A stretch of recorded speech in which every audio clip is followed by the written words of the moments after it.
फर्जी वोटें आज भी करोड़ों की संख्या में उस वोटर लिस्ट में हैं और जो वोटें होनी चाहिए वो नहीं हैं। बनारस में खुद प्रधानमंत्री के कॉन्स्टिट्यूंसी में 3,200 के लगभग वोट काटे जाने थे, पर 55,000 वोट काट दिए गए कि 5 करोड़ मुसलमानों की वोट काटी गई हैं। अगर आज खड़े नहीं हुई देश की जनता, तो आपकी ना तो नस्लें बचेंगी ना आपकी फसलें बचेंगी। सब कुछ तबाही की तरफ जा रहा है। 2024 का चुनाव अगर ईवीएम से होता है, इसी वोटर लिस्ट के आधार पर होता है, जो होने के सारे रास्ते अब खुल गए हैं। इस इलेक्शन को होने नहीं देना है। जो सरकार जीती ईवीएम से रही है, तो वो ईवीएम के खिलाफ क्यों बोलेगी? यार, जिस देश के अंदर 80% लोग आज भी फ्री के राशन की लाइन में लगे हुए हैं, क्या आप उस देश को विकसित कहते हैं? क्या आप उस देश को विश्व गुरु कहते हैं? गरीब का भिखारी क्यों बना रहे हो? गरीब तो बना दिया, उसके बाद उसे भिखारी भी बना रहे हो फ्री के गेहूं में लगा के।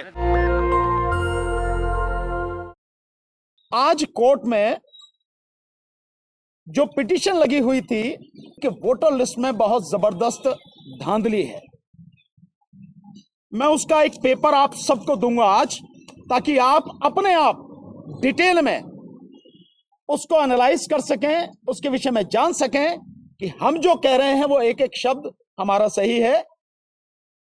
और जिस तरह से घपला किया गया है, फर्जी वोटें आज भी करोड़ों की संख्या में उस वोटर लिस्ट में हैं और जो वोटें होनी चाहिए वो नहीं हैं।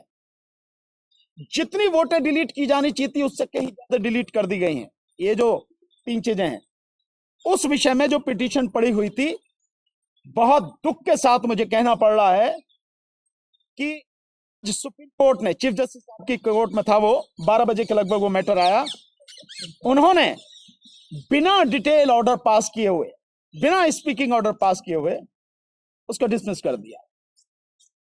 2 चीजें, पीछे 5 तारीख को जब ये पिटीशन लगा हुआ था, 2 सवाल सुप्रीम कोर्ट ने पूछे थे इलेक्शन कमीशन ऑफ इंडिया से। एक सवाल यह था कि जो चीफ इलेक्टोरल ऑफिसर हैं, उन्हें जो फॉर्मेट उन्होंने जारी किया, उस फॉर्मेट में इस बात का कहीं कोई कॉलम नहीं है कि जो फर्जी वोटें हैं वो किस आधार पर हैं और उनको काटा गया है नहीं काटा गया, उनको डिलीट किया गया नहीं किया गया, ये कॉलम ही नहीं है। तो जब कॉलम नहीं है तो हाउस टू हाउस जब फिजिकल सर्वे हो रहा है तो कैसे पता लगेगी? कॉलम होगा तो पता लगाया जाएगा ना।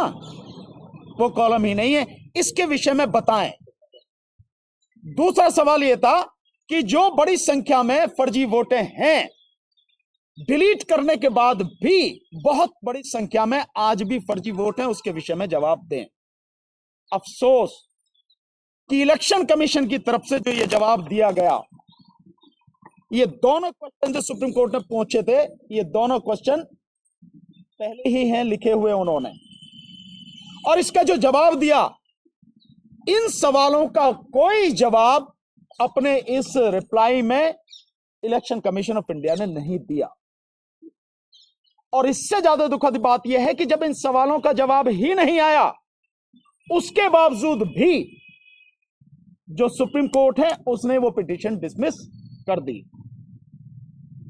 इसमें जो उन्होंने अपना जवाब दिया वो सिंपल ये बताया है कि इलेक्शन कमीशन ऑफ इंडिया ने नोटिस इशू किए हैं, डायरेक्शन इशू किए हैं कि आप physical survey door to door जाके जो करेंगे उसमें ये चीज आपको लेनी।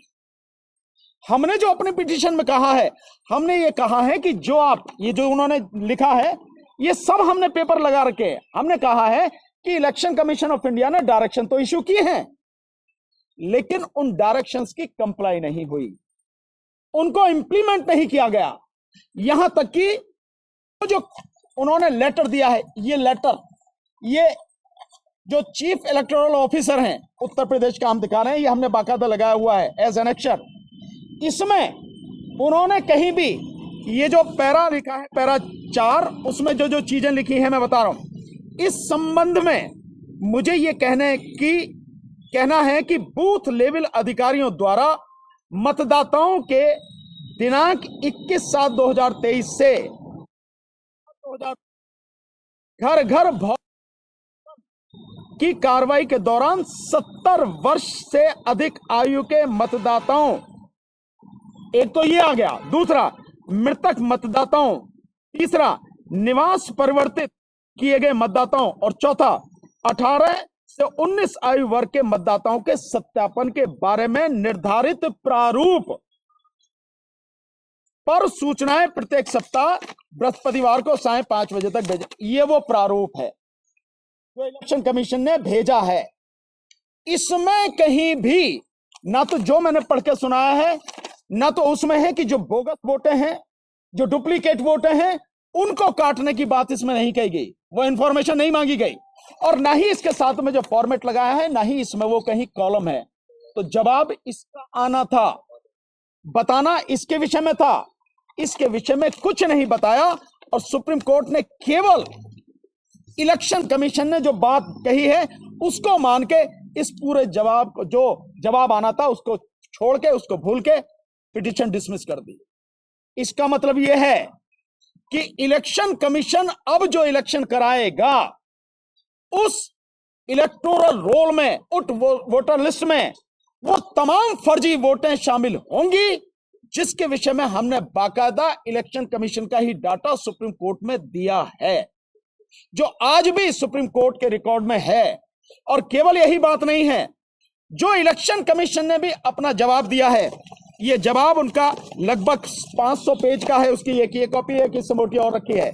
इसमें जो पेज नंबर 505 है, ये पेज नंबर 505, इसमें भी घालमेल है, बाकायदा ये सारी चीजें रिकॉर्ड।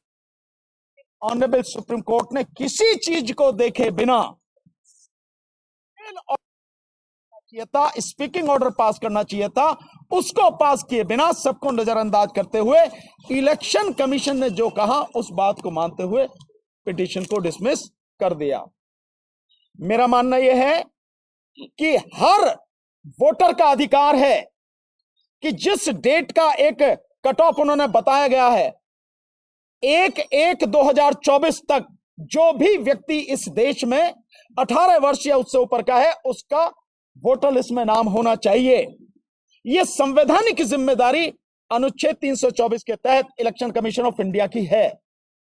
और यह भी है उसकी जिम्मेदारी कि उसमें कोई फर्जी नाम नहीं होना चाहिए, डुप्लीकेट नाम नहीं होना चाहिए और किसी का नाम काटा नहीं जाना चाहिए।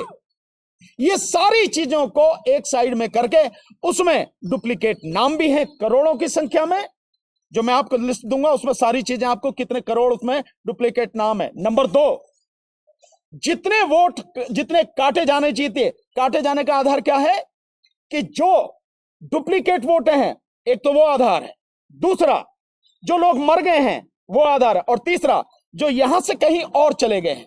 ये 3 आधार हैं, लेकिन इन 3 आधार में एक को तो कंसीडर ही नहीं किया, डुप्लीकेट वोट जो कि त्यों है।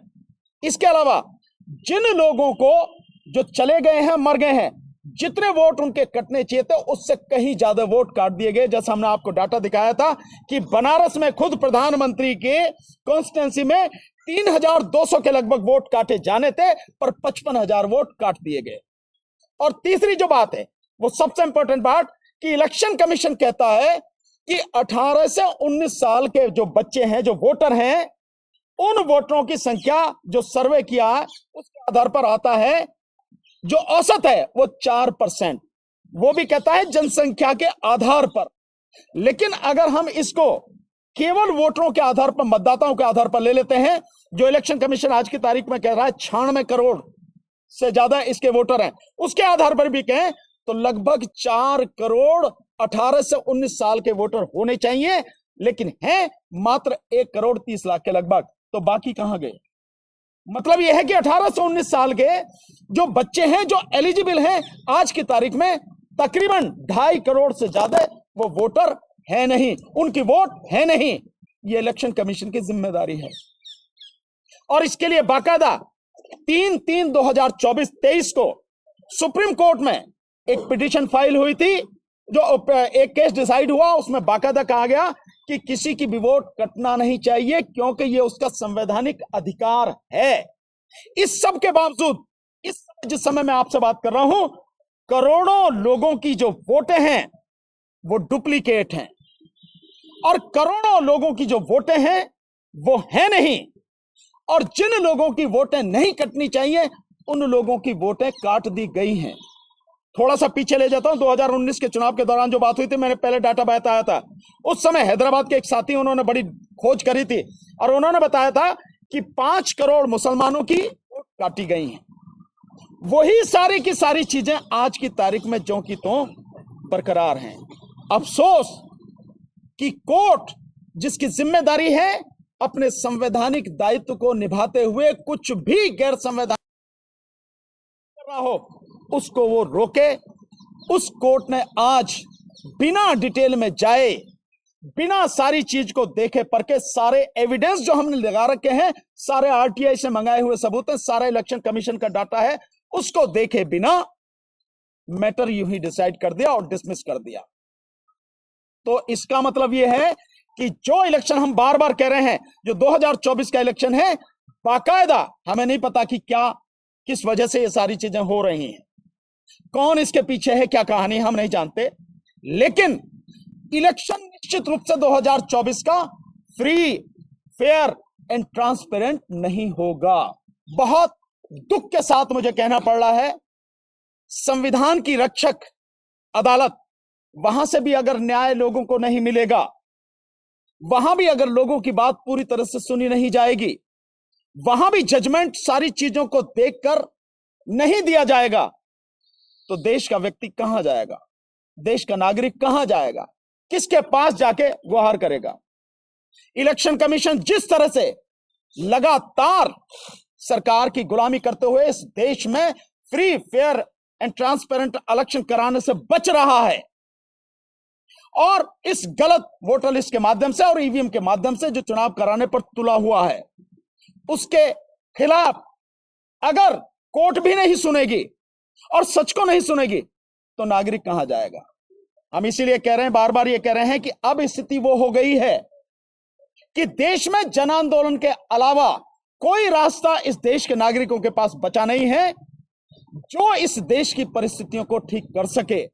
सो मेरा देश की जनता से यही आग्रह है कि इस बार ये जितने भी गड़बड़ी की जा रही है इलेक्शन कमीशन के द्वारा, जितने भी बेईमानी करी जा रही है और free, fair and transparent election को कराने से पूरी तरह से बचा जा रहा है, इस सब को रोकने के लिए केवल और केवल जनता को ही खड़ा होना पड़ेगा।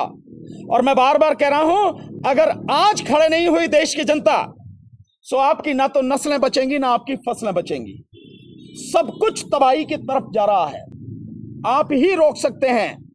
सो किसी भी हालत में, मैं फिर कह रहा हूं, 2024 का चुनाव अगर ईवीएम से होता है, इसी वोटर लिस्ट के आधार पर होता है, जो होने के सारे रास्ते अब खुल गए हैं, इस इलेक्शन को होने नहीं देना है। बस मुझे इतना आपसे कहना है। जो सरकार काबिज है, जो सरकार जीती ईवीएम से रही है, तो वो ईवीएम के खिलाफ क्यों बोलेगी।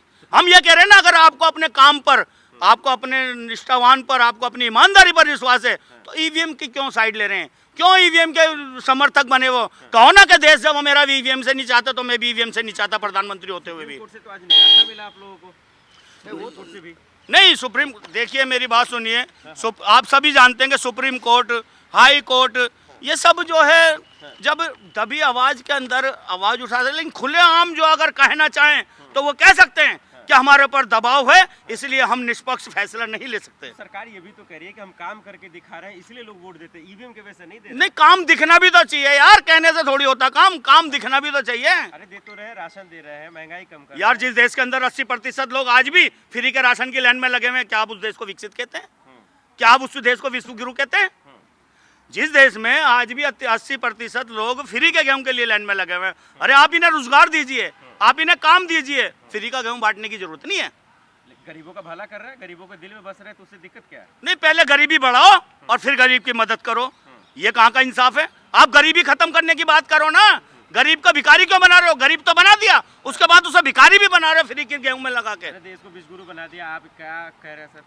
ये आपको अभी महसूस नहीं हो रहा, आपको थोड़ा और समय हो जाने दो, कितना बड़ा विश्व गुरु हो गया इसका ये पता लग जाएगा आप लोगों को। संसद से मोदी जी ने कहा, आपने नहीं सुना? जिस देश के अंदर त्राही त्राही मची हुई है, जिस देश के अंदर अन्नदाता रोड पर उतरा हुआ, जिस देश में पुल, ये तुम्हारी फोर्स उतरी है, फौजी उतरा हुआ, जिस देश के अंदर स्टूडेंट उतरा हुआ, जिस देश के अंदर वहाँ का त्राही त्राही मची हुई है और सारे लोग रोड पर उतरे हुए, सुप्रीम कोर्ट के वकील रोड पर उतरे हुए, चीफ जस्टिस रोड पर उतरे हुए, तो आप क्या कह रहे हैं कि ये विश्व गुरु और ये मोदी विरोधी है और कुछ नहीं? नहीं, ये मोदी का विरोध कर रहे हैं। अगर मोदी जी, हम भी मोदी का समर्थक करेंगे, हम भी समर्थन करेंगे, लेकिन बशर्ते अपनी जनता को खुशहाल के रूप में देखें और जनता की बात माने। अगर जनता को पसंद नहीं है ईवीएम, तो ईवीएम हटा दीजिए ना, आपको अपनी ताकत का पता लग जाएगा। लेकिन वही जनता तो जिता रही है 14 में, 19 में, फिर 24 में भी। फिर वही बात कर रहे हैं आप, जनता नहीं जिता रही। ये जीत पर जनता की नहीं है, ये जीत जो है मशीन की है। मशीन जीत रही है, मशीन जीत रही है, ईवीएम नहीं जीत रही। नेशनल दस्तक की आपसे गुजारिश है कि अगर इसको बचाना चाहते हैं तो नेशनल दस्तक को सब्सक्राइब करने के लिए रेड कलर के सब्सक्राइब बटन को दबाएं, फिर बेल आइकन की घंटी दबाएं। नेशनल दस्तक को बचाने के लिए बहुत जरूरी है कि हर खबर को शेयर करें, लाइक करें, कमेंट जरूर करें।